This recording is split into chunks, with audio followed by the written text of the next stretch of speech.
Good afternoon. Good afternoon. Good evening, Lakeisha. What a day. We're already at 7 o'clock. How did that happen? I know, right? How has this week been for you? It's been really good. Busy, but super good. I just made my 100 days, so that's exciting. I've been kind of just looking at some of the things that I've been able to accomplish in the last 100 days and really looking forward to the next 100 or 1,000 or however more that I have here. But really looking at some of the things that I've been able to accomplish and really feeling proud about the progress that we're making. So cool. So did you say 100 days only? I did. 100 days. Oh my gosh, but you're like running the show, doing amazing things. It's been a really productive 100 days, it seems, from the It outside. has been. Yeah, I think it is.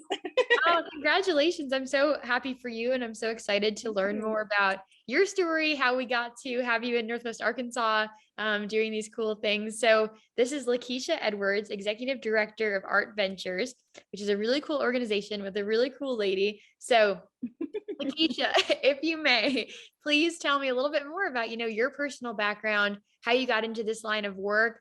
I want to know Lakeisha as like a little kid, like who did she hang out Oh with? my. What's her favorite toy? Like, I just think it's such a cool, fun place, at least for me to start. Interesting. As a kid, my favorite thing that I ever received was strawberry shortcake skates. That was probably like my favorite thing that I ever had in my life. No way.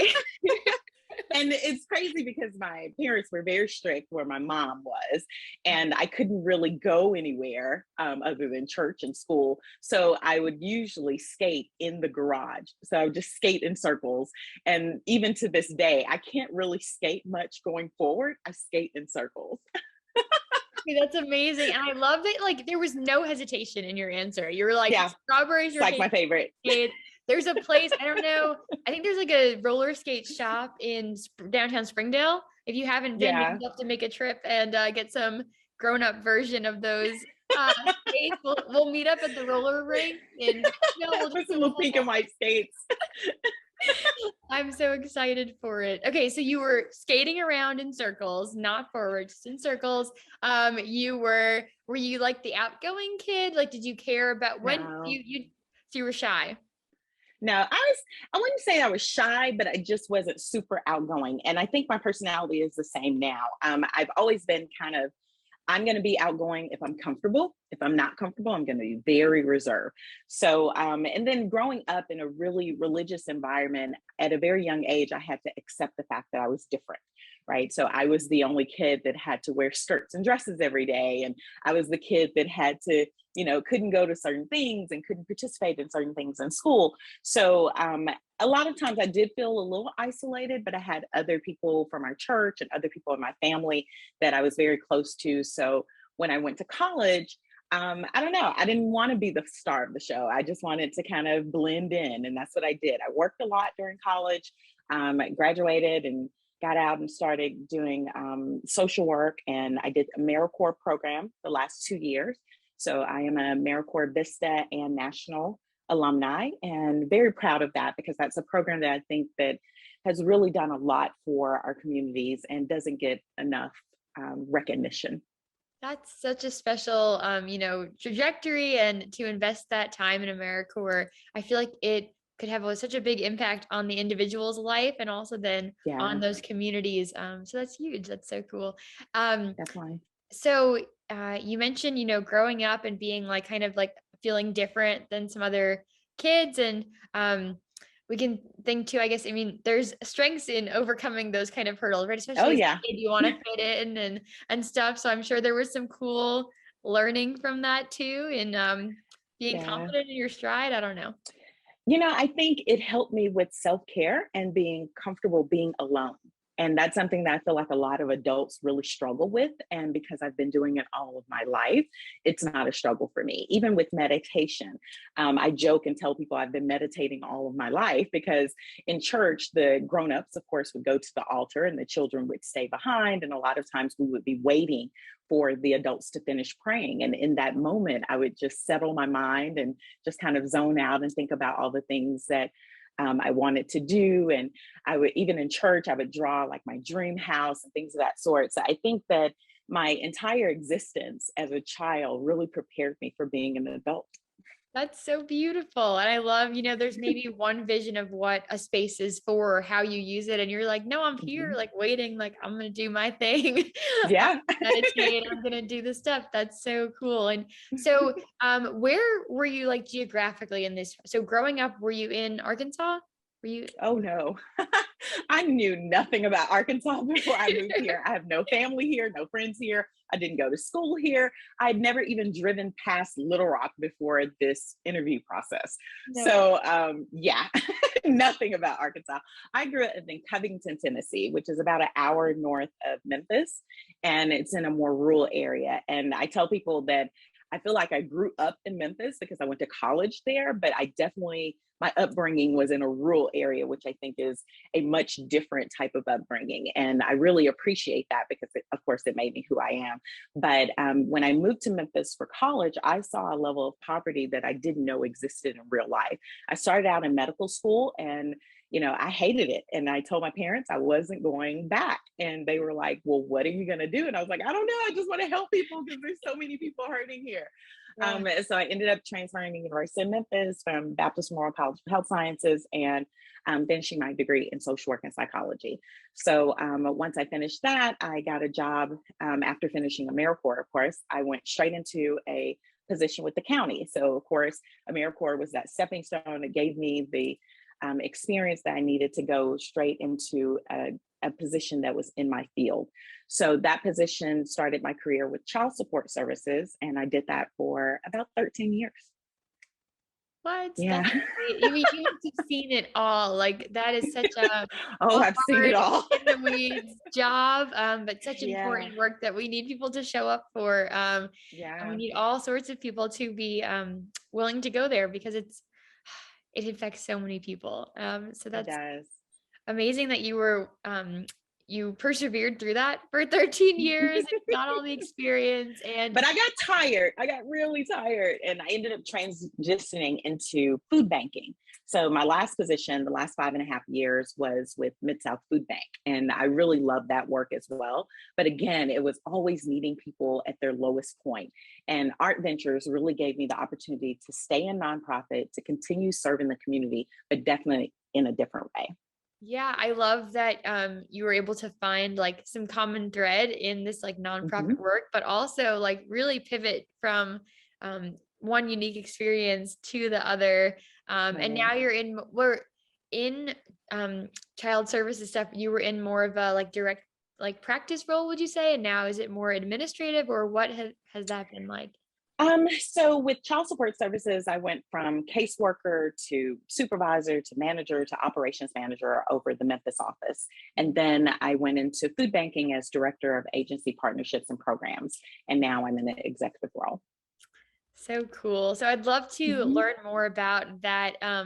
Maybe the shorter term, how you got from the food bank work to Art Ventures, because that's just a Yeah. really Yeah. Food to art. That's huge.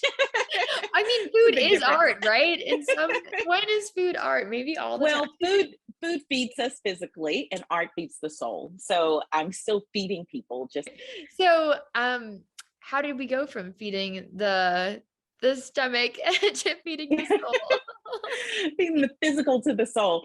Well, that transition was just kind of one moment I had that I really knew that it was time for a change and I wanted to transition to something new. I thought that something new would be in Memphis. Memphis was home. I lived in Nashville. I moved back to Memphis. Memphis was my first love. I really wanted to go back to my college town. I wanted to go back to where I knew a lot of people. I had family and things of that sort. I was very comfortable there. But I just didn't see the opportunities that I wanted to transition my career. And I had several offers and several interview processes in Arkansas. And I'm like, what is in Arkansas? Like, why do people keep calling me to Northwest Arkansas? And so finally I came to see, and it is an amazing place. Fayetteville has been so special for me. And it's really been everything that I didn't even know I needed. But the main reason I'm here is sharing Killian right like she just didn't take no for an answer.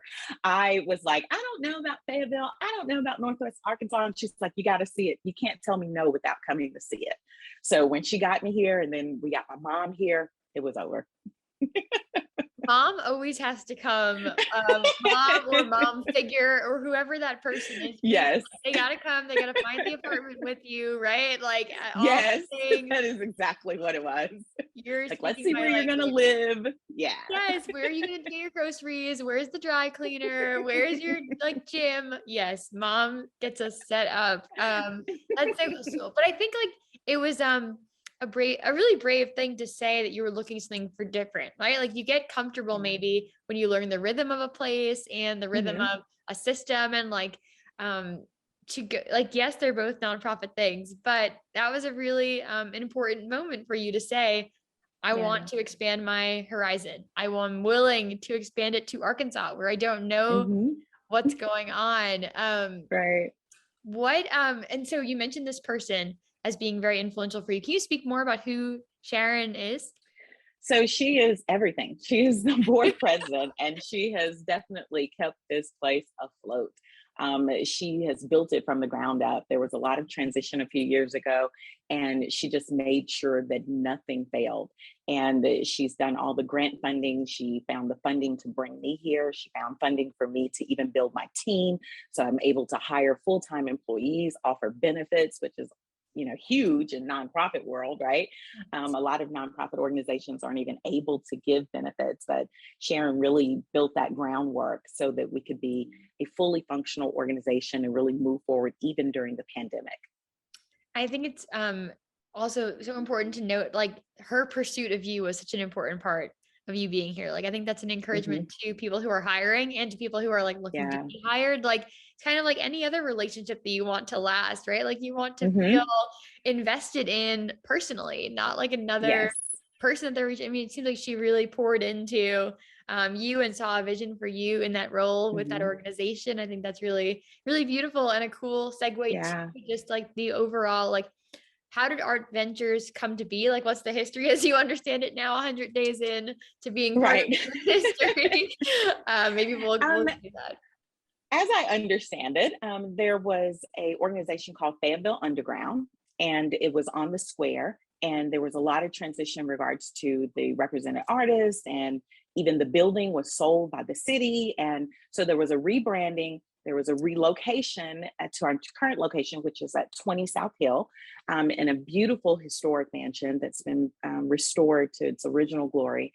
It's something that you would definitely have to see to believe. I do a few little snippets on social media sometimes just to show people the inside of the house, but from the outside, from the website, from our social media even, it just doesn't speak to what you would see coming into that gallery. But, during all of that transition, there was a lot of talk about the mission and really focusing on the community. And that's how Art Ventures was basically born, looking at the community and looking at the artists and being of service to them. And the tagline, which is art for everyone, is something that was new with the rebranding, because it was recognized that art is not always accessible or available to everyone. And we want to make sure that we are not only representing people from a variety of backgrounds, but we're also inviting them into our space. Yeah, it's such an important mission and it makes such a difference for our town. But I think, we can say it really nicely in a sentence, like we're looking at the town, we're finding the need, but there's so much legwork that goes into that, right? Like it's not to make sure that you're seeing everyone, that you're like hearing the input of people who have different lived experiences. Do you know anything about what it was like to kind of come to this realization that Art Ventures needed to be the space where art was for everyone? I think with Sharon, her vision has always included everyone. When we go into a space, especially if we're doing an exhibition in a different space outside the gallery, the first thing you will hear her say is, what if the child is in front of this? What if someone's in a wheelchair? What if someone is looking at this and they have some type of impairment?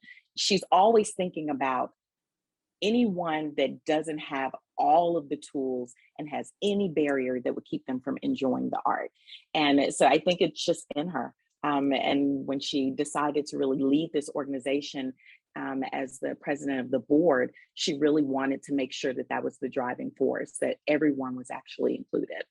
Yeah. And I think, when we actually think about it, like most people have some sort of limit, right? Mm-hmm. We're not we're not perfect. Like we all have No. something that makes our experience different. And so if you're not catering to every person who has something that's different, you're really Mm-hmm. not catering to many people. And I think that's really Right. powerful that you recognize that as an organization and strive to bring in all the people who can enjoy art, which is anybody. Mm-hmm. So you mentioned this person and their role on the board, and I think that sometimes in these conversations, I love to understand, the how it works behind it. So Art Ventures is a nonprofit. Yes. Funds come from foundations, I guess, to make it possible. Can you speak to more of like how Art Ventures gets to exist every day? Everyday people giving, just saying, please give, please come by, please pour into us. We are consistently asking individuals to share their resources. It may be an in-kind donation. It may be someone giving us of their time. A lot of our artists do donate time to the organization so that we can continue our programming for free. So even with our K through 12 program, we may put an artist in the classroom, or we have a volunteer coordinator that's actually doing the things that we need to do on a day-to-day basis to say, hey, this is how this program is going to work, and this is how these things are going to happen. We've had some individuals step in and donate actual items to the gallery, such as administrative items, things that we needed for the office. We are consistently, of course, looking for funding. Sharon has done an amazing job with applying for grants. So we have received a few grants. We've received some funding from local organizations. Here recently, we had a donation of pizza, for one of our receptions, or there may be someone that comes by and says, hey, I want to donate some art and you can sell it. And we receive the profits from that. So it is a variety of ways that we are able to maintain financially, but it all boils down to people giving. We do have to have individuals that are willing to give of their resources so that we can continue to give of ours. Yeah, it's definitely really important to keep the circle going of giving and Mhm. enjoying and all of the things. And I wondered if you could speak a bit about how the executive director kind of converses with the board. Like, what does that mean to be an executive director in a place that has a board and in the nonprofit world? Yeah, I actually enjoy it so much more than for profit because I've done both, right? Mhm. For profit, you're talking to a group of people who are more worried about usually their bonuses versus what the organization should really do in regards to a mission. With nonprofit organizations, it is a group of individuals that you're reporting to as executive director. You're reporting to this group of individuals who had donated their time. So in more often than not, the board is not paid. Our board isn't paid. They're volunteers. So they volunteer their time, they volunteer their talent, they look at the budget, they look at the things that should be happening in operations and say, okay, let's make a decision on this. Let's call other individuals that we have access to. So my role is to make sure that day to day is going great, that the money is coming in, that we're fundraising, that we're talking to individuals, we're collaborating, we're really doing the marketing and the branding that's needed to make sure that people in the community know who we are, what we're doing. And then the board is there to allow me to bounce ideas off of them, to meet and say, hey, let's vote on this. Let's see, if this is really a good idea. Let's make sure, and they're my accountability partners to make sure that we are staying on track with the mission, because we want to make sure that everything we do, every decision we make is aligned with the mission of the organization, and it's not a personal decision. With the board, they meet once a month, and I'm in most of those meetings. There are times when I'm asked to step out so that they can have a meeting. Of course, who wants to talk about the person that's running an organization with them sitting there, Yeah. right? So, when we have a board meeting and we're all there together, it's just one of those situations where you're having conversations about what needs to happen, what you desire to happen in the future, and then what we can do right now to make sure those things happen. Yes, that's so interesting to understand. So I appreciate the insights, and I think it's cool when we think about, I guess each person in the room has a hat that they have to wear. So the accounting Yes. person is going to think about like, we got to make sure those numbers like Mhm. add up to the thing. So And you have a secretary, you have a treasurer, yeah. you have someone that's over development. So the executive director doesn't ever feel like they're doing it all alone.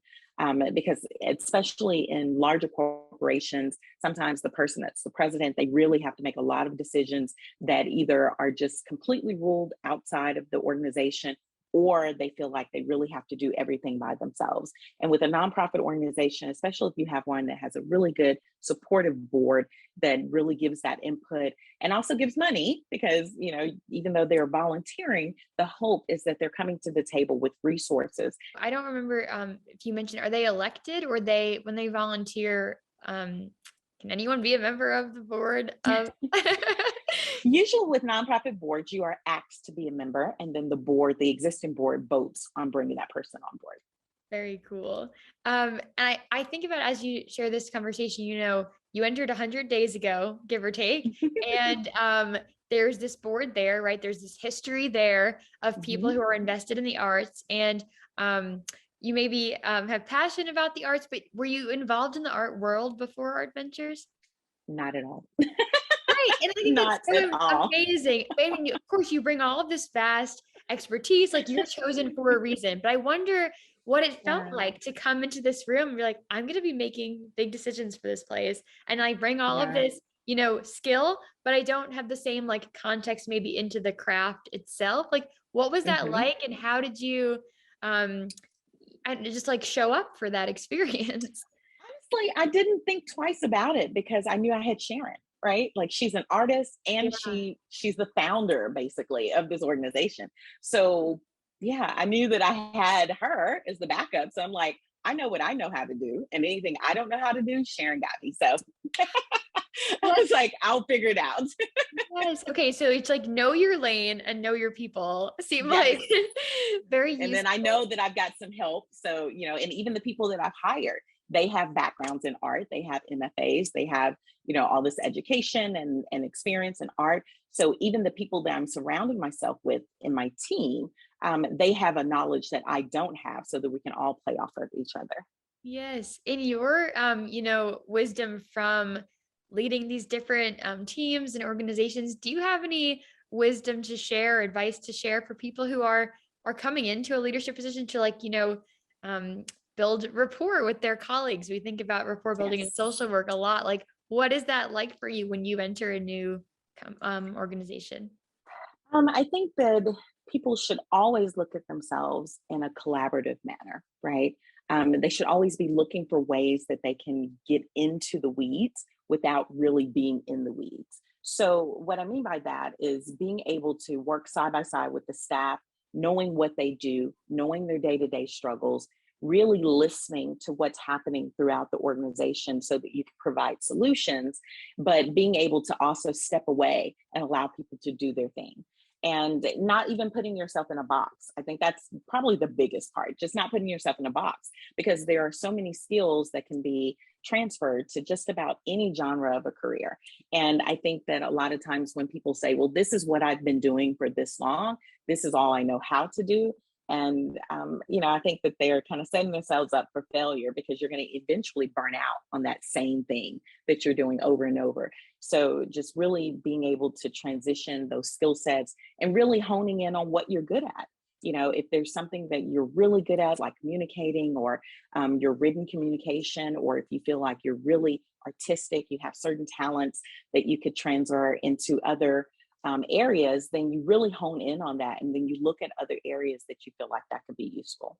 Yeah, it sounds like it's really important to have like kind of like a self inventory on your like what Yes. are your strengths, like what are you going to leverage other people for, and also like what are your Hmm. maybe your vulnerabilities, like where am I prone to step in because I'm really passionate about that accounting, Hmm. like I got to let them do their thing, but I really like those Hmm. numbers, or that wouldn't be me, but that would be maybe for someone Yeah. would be the thing that they feel they're prone to. But I think that internal collaboration is really cool when I think about, like building a strong foundation, like having that Hmm. um, dialogue internally and that trust Hmm. that people are going to do their thing and do it well is so cool for how Hmm. you're then able to go collaborate in the community. as Art Yes. Ventures. And so I wondered if you could speak a bit about the different ways that Art Ventures kind of manifests that mission or actualizes it by like bringing in artists or students or what be it. Mhm. I think that that can be seen in just the variety of artists that we represent, because we have artists that are just starting out. In this current exhibition that we have one artist in particular that has never shown in a gallery. But then on the same exhibition, we have someone who has won awards for being in galleries. So we really want to show that and really walk the walk. So when we say everyone is included, we look at that even internally. So even when we choose to represent someone, we have a variety of ages, we have a variety of ethnic backgrounds, we have a variety of talent, and even just the level of notoriety between our artists. You know, it's all over the place. So that's one of the things that I feel like we do really well, is making sure that everyone is represented, that we're in the community. So when you see us doing something, we may be doing something with a small business. Like currently we have a coffee truck that's coming by. They're very new to having a coffee truck. They were doing kind of some other things with weddings. And then of course the pandemic hit. So they had to start looking at other ways to survive as a business, and we're able to help. We've had other individuals that came to us that were unable to get what they needed to be full citizens and to work. And we were able to give them volunteer hours so that they could be able to stay and to work and to have those hours to ensure that they were able to continue the process. So anything that we can do within the community and anything that we can do to assist those who are not only involved with the art, but even just attached to us in any way, that's what we try to do. Yeah, that's it's such important work to be able to hear different people and see the needs. Like Mhm. if we hang out at the same place always, we see the same need always, but we're missing Right. other pockets. And so I wonder about what it's like to kind of even like to curate an exhibition for Art Ventures, right? Mhm. Like how are you um finding like, or how are you choosing the artists that you want to be part of it? Where are you Mhm. finding them? Like what is that like? You know, in my 100 days, I haven't seen the need for us to find. They've been coming to us. We have kind of a waiting list of individuals that are asking to be represented or asking for us to show their art. So basically, we look at what we currently have. So the artists that have already presented work, those who have stepped forward and said, hey, you know, can I be next? And we basically look at what is a common theme. So we look at different artists to see what is their style, what are they focusing on, and if we have an exhibition, I just hired someone that's really helping with the curating portion, and of course Sharon is the expert, but she looks at those different things, those different components. So how do they do their art? What type of art is it? Does it tie into another artist? So that if we have an exhibition, we're showing different artists, but there's some type of common theme. And then we're showing how that same thing can be presented in different ways. I feel like it'd be so fun to see it come together, right? From that first vision Yeah, to you have all these yeah. great puzzle pieces. Like, how are they going to speak to each other? Hmm. Must be so satisfying. What do you think? So, in these 100 days, what do you see as like maybe the most challenging part of your job, or the part that makes you put your thinking cap on the hardest? Yeah, you know, I think one of the most challenging things right now is just trying to make sure that what we're doing is communicated well. We are doing so many things with our K through 12 initiative, with our new exhibitions, our first Thursdays, with all the things that we're connected to within the community.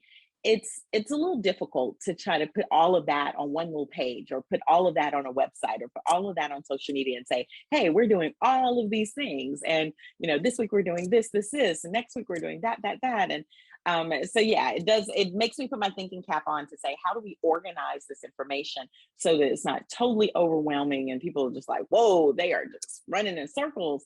And basically getting people to be interested in the organization, because again, fundraising is very important. And we have to make sure that we know what speaks to individuals that could help us. Yeah. Um, they're big questions when you speak about like marketing, especially when you're trying to reach the Yeah. people you don't usually reach. It's like we can't look at the Hmm. old model because the old model is not going to get us the new people. Um, Right. so you mentioned, figuring out what speaks to these audiences. Is that a series of asking people in the community questions that helps you know that? Is it like more formal research? What is it like to be at that crux of innovation of bringing people into the art world? It's a combination of both because you do have to do your research to get the facts. Who's living in the community? Who's participating in art culture? Who are the current artists that are really receiving a lot of attention? And then on the flip side, you have to get in the community and really hear what's happening on the ground level because what has been communicated and what's being recorded may be totally different from what's actually happening in real life. Yeah. I was reading on the website of Art Ventures, it talked about, the values and believing in and knowing through your research that quality of life is greatly improved Mhm. through exposure to art, which makes reaching these underrepresented populations in art like all the more important. Do you get to hear Mhm. like the testimonials of people who get to experience Art Ventures? Like, what is that like for you to get to take that in? Yeah, that's amazing when we see people come into the gallery for the first time and they're just taken aback and they're like, wow, this is so nice. And, is it free? Is it really free? And, can I really bring friends and I can bring other people? And because we're really turning the gallery into a community resource where we want you to grab your lunch and come sit on our patio, come sit in our sunroom, come sit on our couch, have a conversation, bring friends, hang out. We have a beautiful kitchen. We'll make a few snacks, like just come stay a while. Really want to open those doors so that we can see that on a daily basis because it is so satisfying to see someone come in, especially for the first time, and they just feel like they belong there. I love that you mentioned there being a kitchen. I don't think anyone would have foresaw that. I mean, but it is a house, so like there is a It is kitchen, us. yes, but Yeah. still, like that's And really first cool. Thursdays, we have free food and free wine, and we serve it in the kitchen. And people are just kind of laughing and talking and admiring the art, and just seeing that community come together, young, old, people that know a lot about art, others that are just admiring from afar. It's a good opportunity for people to really see what art can do, bringing people together, really feeding their soul.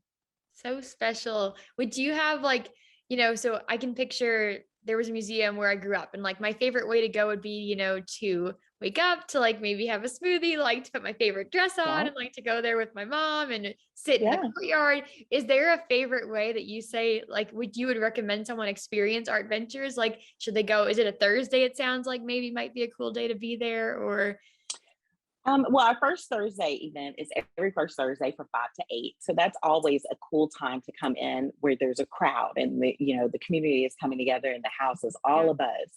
If you wanted a more quiet experience, I would say coming through the week where you can come in and get some coffee from the coffee truck, sit out in the sunroom, go upstairs in the sitting area, go into one of the bedrooms with your laptop and sit at the desk. That type of experience for me is so much more intimate. It seems like such an inspiring place to show up, to explore a little, but then to, maybe plop down and do some work or some reading, Yes. where it feels cozy and inspire and innovative and all the things at once.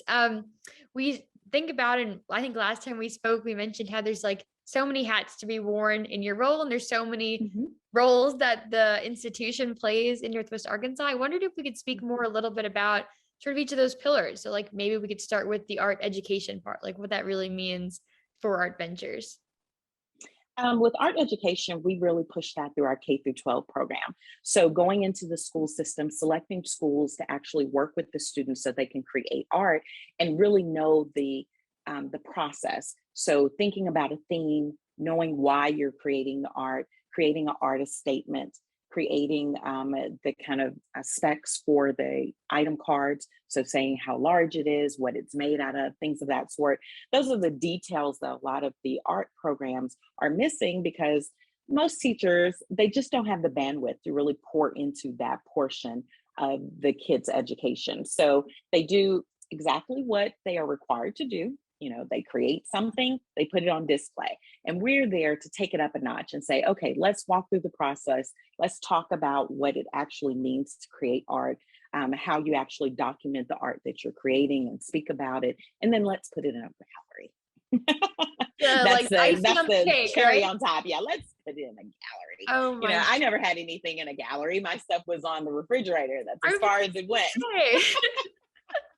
Behind those magnets that spell out weird words like cat and Yeah, that's yeah. so cool. And I love that you mentioned you're just also thinking about those logistics, like remembering to write down the materials that it is. It makes it so Mhm.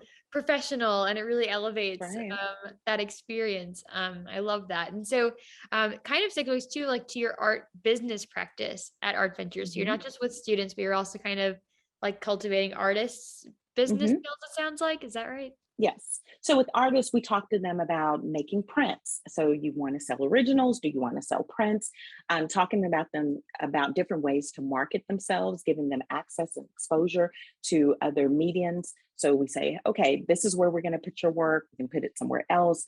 And giving them different outlets where they can actually market their work, helping them with pricing, because a lot of the artists are just like, look, all I do is create. Like, I don't know what to do after I've created it. So that's why I need you.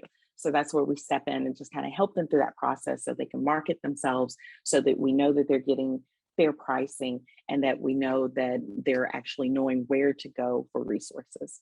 Yes. So with the students, it seems like the schools are like there's a handful of schools maybe that you work with, like the artists. Do Mhm. they can any artist just come and knock on the door and say, I need help figuring out a price or like what's Yeah. that like? So when an artist approaches us, basically they're asking for representation. So we do have them sign a contract, and we have agreements where we say, if we do this, then you do that, and in exchange, this is what happens when we sell and things of that sort.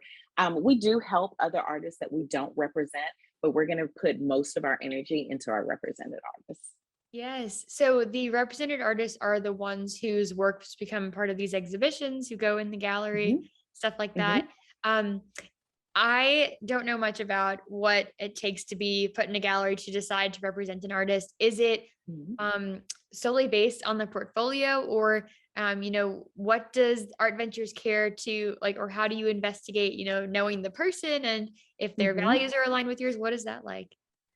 It is an interview process, but we do embrace people who have different values, right? We do embrace the fact that so many people have different opinions with politics and sexuality and all types of things that make us different. So we don't really look at those type of differences. What we're looking at is the quality of the work, the passion of the artist, and the things that we know we can help and assist with. So cool. And so important. And so you have these fine art galleries, and that's the literal building, right? Art Ventures, Mhm. represented artists go on display in the house that Art Ventures Mhm. lives in, right? And Mhm. there was was there an exhibition last week or something? There was a big event that happened 2 weeks ago. So we have several exhibitions. Right now we have three exhibitions going on. One, a solo exhibition in our downstairs area. We have an upstairs area that has another exhibition. And then we have the exhibition from the students are from Don Tyson School of Innovation with our K through 12 program. So we've got three different ones going on right now. And usually the first of the month is when we're switching over. So just so happens the 1st of November and also the 1st of December, we will have new exhibitions. So reasons to come back every 30 Yes. days at least. Yes. That's amazing. I'm looking forward then to seeing. I got to try to sneak in before the November 1st change of guard. Yes, definitely, because October 31st is going to be the last day of the exhibition for the solo exhibition with Alawatobi Adewumi and also the Don Tyson School of Innovation kids. So those two exhibitions go away October 31st. So yeah, you got to get in there. That's so cool. Okay, you've convinced me. I will be there. Um, the final one pillar I want to kind of know about from your perspective is this role as an arts incubator and collaborator. So does that mean at an organizational level, collaborating with other organizations Hmm. or as an artist? Like, I Hmm. would love to hear more. Yes, because like we have artists who actually have their work in Crystal Bridges. So if they have work there, then we go there. If they have work with another organization or they're like Art on the Bricks, and I believe is it Bentonville or Rogers? In one Roger. of those areas they have, yeah, it's Rogers. So, if they have something there, we're there too. So we collaborate with other places and other organizations within the community, because of course we don't want to box our artists in. We want to make sure that anything they're touching, we're touching, and we're touching it together. That's so cool. Could you elaborate a little bit? So when you say like they're at Arts on the Bricks, you're there too. Does that mean the day of the event, like you're literally there? Like what is what is that? More often than not, yeah. So Find we try to really Lakeisha show everywhere. up. You will find Lakeisha everywhere. Usually I'm there taking pictures, posting on social media, going live with the artists, really wanting to be heavily engaged. But even if we're not there physically, we want to make sure that we're posting, we're sharing, and we're telling people where our artists are, where they can be found, where people can buy their art. If they are selling somewhere else, or if they have something else going on with another collaboration, we want to make sure that we're representing them well. So even with our brand, we will continue to push them. That's so cool. Art Ventures out there being the hype person of Yeah. amazing artists doing cool things. Who wouldn't want to have you guys in their corner, right? Like that's just Yeah, right. a great situation. So I'd love to think a little bit about, future trajectory, next 100 days, next 1,000 days. Like what are some of the upcoming projects, grants, things that you're excited about for Art Ventures? I'm really excited about Art Ventures having its first big fundraiser. So I'm really doing some planning for the spring to see if I can pull it off. We'll see, let's hope. But that's really kind of my next big project, is doing a big fundraiser so that people that have been watching us grow and they've been seeing the things that we're doing will be able to really help us and support us, and really put some money behind their support. Yes, that's going to be, I look forward to seeing it. Hosting a Yeah. party is always a fun thing, a lot of steps Yes. to it, but a lot of fun. I think the community will really appreciate it. Um, I wonder, if you could speak about like what, the work of places like Art Ventures, why, it's so important. What keeps inspiring and motivating you, to go to day 101 and 102? I think it's really important because the future has to involve more than just mindless technology, right? Mindless technology is something that's needed, pushing buttons and just, no creative thought into making things work. But really pouring into the arts is where it's at. That's what's going to help us in the future. That's what's going to help the kids that are in school right now create the solutions to the problems that we see, even with our environment, even the technology that's working when it wants to, right? There's going to take a level of creativity that can only be birthed through art.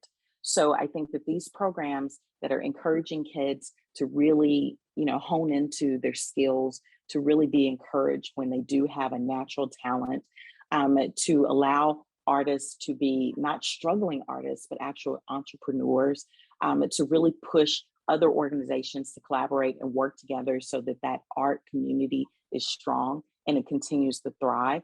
That's why we're here. And that's why it's so important for us to continue to be here, so that it's never said that that doesn't exist. Yeah, I love that. We have this idea in social work that really resonates with me that, whenever you enter a new environment, it has influence on you just as you have Mm-hmm. influence on that environment. And it's so Mm-hmm. inspiring to see the ways you're coming into Art Ventures and helping move its vision forward. But I'm curious too about how Art Ventures being in your life is changing your life and your maybe awareness of art's impact on you. I wondered if you could speak to Yeah. that at all. I think it's definitely made me more artistic. Like even in my apartment, I feel like I'm putting a little more effort into decorating, or I look at my hair a little bit more than I used to, or there's so many things in life that involves art and involves kind of the process of things being artistic. And I think that it has just made me kind of look twice at things that may not have caught my eye before. Yes. So, I can't get over the fact that you went from, not really involved in the art world to like running the show. It's amazing for people who might even just want to go from not being in the art world to like appreciating the art world. What advice Yeah. do you have for feeling comfortable in that space, or um finding commonality with it or touch points that resonate with you? Like, what would you Yeah. share? I think one of the biggest things for me is having that support system. I would encourage people to always go into a situation where they are celebrated and not tolerated. So if you're going into a new situation and you see that you have the support that you need, just be confident in what you know, and then be willing to learn and to kind of expand your horizon. So if you say, this is what I've been doing, there always should be a but. This is what I've been doing, but I think I can do more. People who maybe they've never gone to a museum before, maybe they've never gone to an art gallery before, and they're going to enter Art Ventures. How can they feel encouraged in that, get excited about it? Like, what would you share about that to kind of, calm their nerves? Well, first, they should reach out to me. If we're not already friends on Facebook or you're not following us on Instagram, you should. So I think that would be half of it, that you know who you're going to see, and you know the type of person that you would be around. But even beyond that, as soon as you walk into the gallery, it feels like home. It feels like you went over to your grandma's house, or you went to a friend's house that's waiting for you to come. So I don't think that anyone should ever feel like they're not gonna feel comfortable in the gallery. Art Ventures is a special type of place, just as Fayetteville has been for me, that when you come in, you're gonna be greeted. You'll probably either smell some coffee going, or you'll see some snacks on the table, or you'll hear someone laughing. It's really a place that brings joy, not only to those who visit, but even for those who look on our website and see the beautiful art and see all the artists. And so you can experience Art Ventures in a variety of ways. You can experience it virtually. We've had some virtual exhibitions that you can look up on YouTube. We have all of our artists that are represented on our website. So you can click on each one of the artists and see all of the artwork that we have available. You can come into the gallery and you can see our gift shop that has a lot of different types of art, everything from coffee scoops to earrings to prints, calendars, you name it. And then going through the actual property, we have a tree house in the backyard. We've got a sunroom. We've got a back deck. We've got a huge front porch. We've got 3 bedrooms filled with art, even in the bathrooms. So, there's just nothing that you wouldn't like.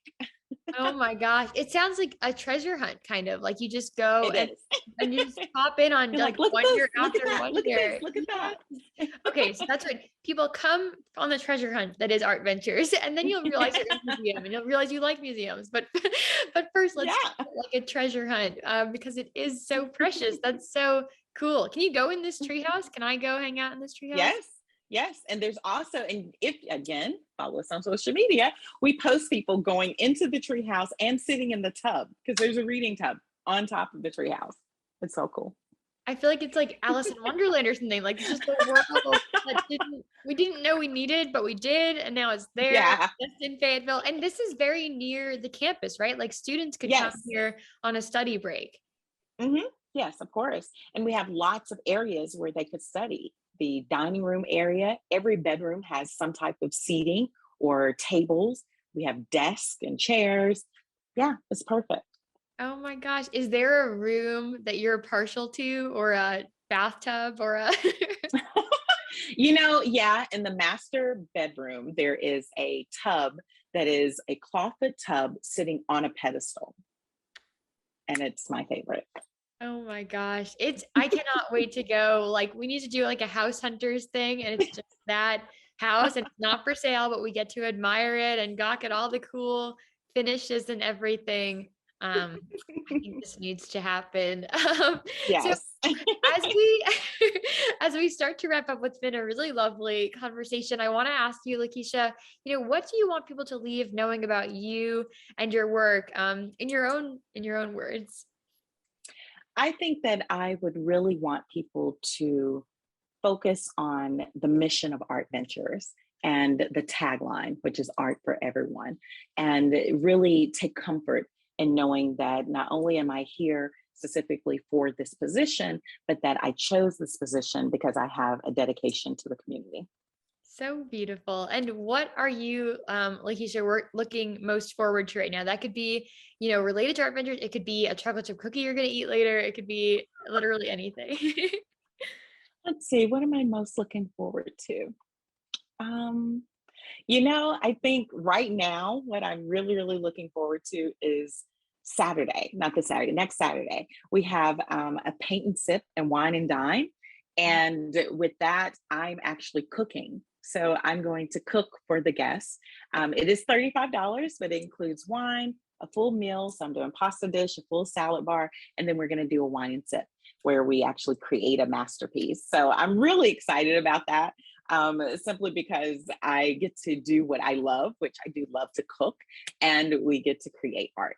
And this is our leaders literally serving our community, cooking for and literally Literally. serving our community. Serving. We love to see it. No, it's been such Soon. an it's been such an honor to speak with you, Lakeisha. I thank you for your time and the work that you're doing with Art Ventures, and I can't wait to do my part to spread the word. So thank Yes, please. you.